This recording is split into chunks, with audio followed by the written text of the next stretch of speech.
Esta es La Historia y sus protagonistas, un espacio concebido para conversar sobre la historia y cultura de Santiago de Cuba. Hoy vamos a hablar sobre la historia y algunos secretos que esconde el cementerio de Santa Ifigenia.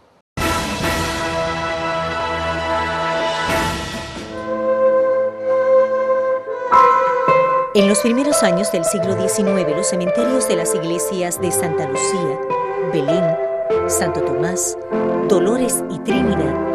estaban congestionados, y el vecindario santiaguero se quejaba de malos olores, pozos contaminados y espectáculos espeluznantes en los entornos de los referidos templos. El 5 de agosto de 1827 se inauguró el cementerio de Santa Ana,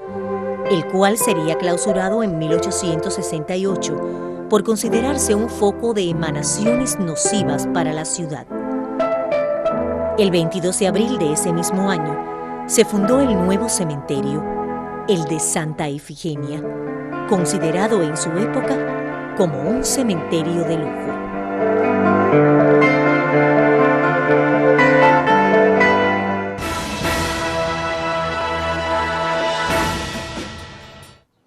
Es un placer contar en nuestro programa con la presencia de Marta Hernández, la principal estudiosa de la cultura funeraria en nuestra ciudad. Marta ha culminado recientemente un estudio riguroso de investigación sobre la historia del cementerio de Santa Ifigenia, el cual ha presentado como tesis en su maestría de estudios cubanos y del Caribe.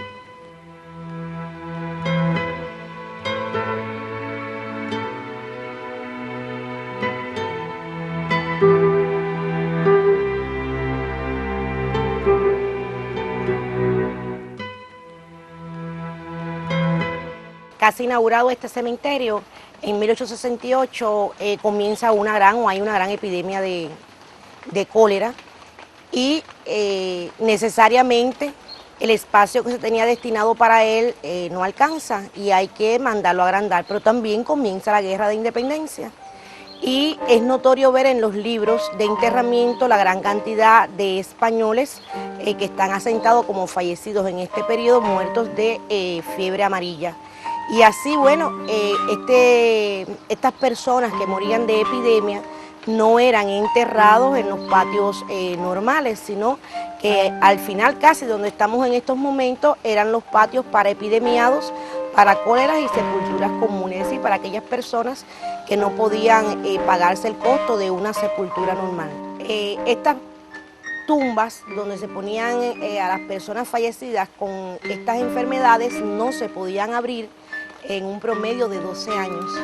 Y cuando se abrían tenían que estar precisamente con la autorización del médico municipal, porque había un médico municipal, un inspector de salud también dentro del cementerio, y eran los que autorizaban la apertura de esas tumbas. Había también un reglamento muy riguroso que había que fumigar constantemente estos lugares donde estaban estos tipos de enfermedades, el cólera, la viruela. Las guerras también dejaron su huella en el Camposanto y una de ellas fue la intervención norteamericana, además de las guerras de independencia.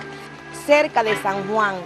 del Caney, es decir, donde fueron las principales batallas, se hicieron cementerios para lugares de momento para enterrar los cadáveres de las personas, de los bandos, tanto español como cubano y norteamericano que murió en esta contienda, pero ya después,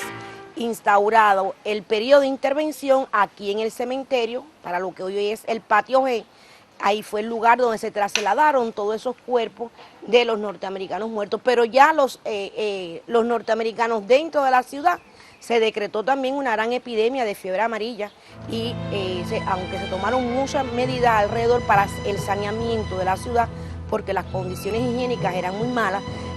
la epidemia de fiebre amarilla que ya había atacado al regimiento de Michigan en cerca de San Juan, en todo lo que es la parte esta de lo que hoy en día es la carretera de Simonet, irrumpe también en la ciudad y cuentan los cronistas de época, los libros de enterramiento, que prácticamente se depositaban los cadáveres en el cementerio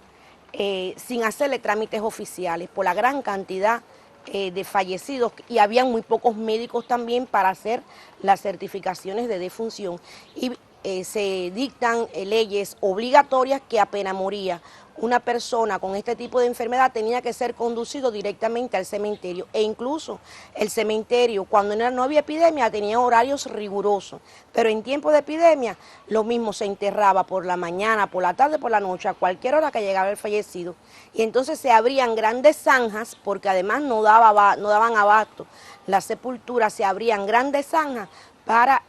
hacer los enterramientos de estas grandes cantidades de personas que fallecían. Aquí donde estamos ubicados, este es el recuento de una gran epidemia que hubo en 1889, es decir, antes de todo este periodo, y hubo que abrir una gran zanja para enterrar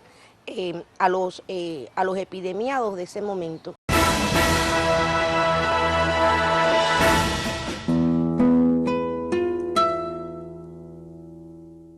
En tiempos de la colonia, la iglesia no permitía en el cementerio la inhumación de personas no católicas. La Sociedad Víctor Hugo, en la que militaban destacados santiagueros como Emilio Bacardí, Francisco Sánchez Echavarría y Federico Pérez Carbó, entre otros, manifestaron su inconformidad por el indigno lugar que se reservaba en el Camposanto a los protestantes y en general a personas que no profesaban el catolicismo.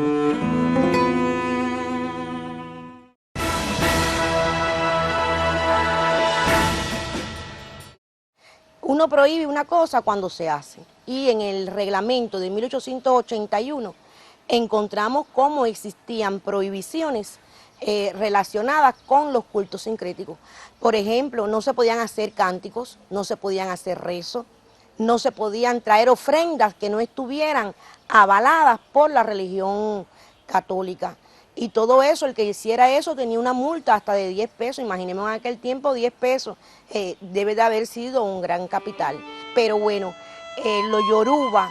esa presencia africana, encontrar muestras tangibles a veces se nos hace muy imposible, porque eso lo hacen las personas que a veces ocultan la religiosidad a la cual pertenecen, pero en el cementerio quedan muestras de ello. Para nadie es un secreto que Oya es como la deidad de los yoruba que recibe al difunto en la puerta del cementerio, y que dentro del cementerio hay dos imágenes más, una de Jehová, entonces que son las que cuidan al difunto o el lugar de enterramiento, y ese lugar está muy bien identificado en el cementerio. Hay 3 imágenes en el Camposanto que pudieran asociarse a este culto. Hay 2 que son igualitas, otra que tiene a otros atributos que la diferencian un poco. Sin embargo, las personas van a una sola. ¿Por qué? Porque es el lugar que está más retirado, es el lugar más tranquilo, es el lugar por donde menos personas pasan, y ahí en cualquier hora del día, si uno pasa en horas tempranas, vamos a encontrar ofrendas que están. También la mutilación de la mano a algunas imágenes del cementerio está asociada al culto a Osaín, que se dice en Natalia Bolívar y los orichas en Cuba, que ese es el patrón de los sepultureros, pero Osaín también es la deidad de las hojas, el conocedor del monte, y todo eso está presente en el cementerio. El cementerio, dentro del reglamento, decía que había que tener árboles aromáticos y demás, pero también hay árboles que están asociados a lo que es el sincretismo, como por ejemplo el framboyán, que está muy cerca de la Santa Teresa, donde se enterraban entonces a las personas que no tenían la fe católica. Bueno, había un espacio del cementerio que era para depositar esos cadáveres fuera de terreno sagrado, es decir, del Camposanto bautizado dentro del catolicismo. A ese pedazo de tierra que estaba en muy mal estado, las personas lo llegaron a bautizar con el nombre popular de la Cangrejera, y hubo el grupo Víctor Hugo, un grupo de libres pensadores que se preocupó mucho por eliminar la diferencia que existía entre el cementerio católico y el cementerio no católico. Y esta comisión Víctor Hugo, ya estando en este cementerio, creado este cementerio, logró dar ciertas condiciones para ese lugar, e incluso se le hace una puerta aparte para no pasar, porque eso sí la iglesia nunca lo permitió, el catolicismo nunca lo permitió, pasar cuerpos, cadáveres de personas no católicas por el lugar sagrado, y se le abre una puerta para que por ahí entraran los restos de las personas que no profesaban el catolicismo.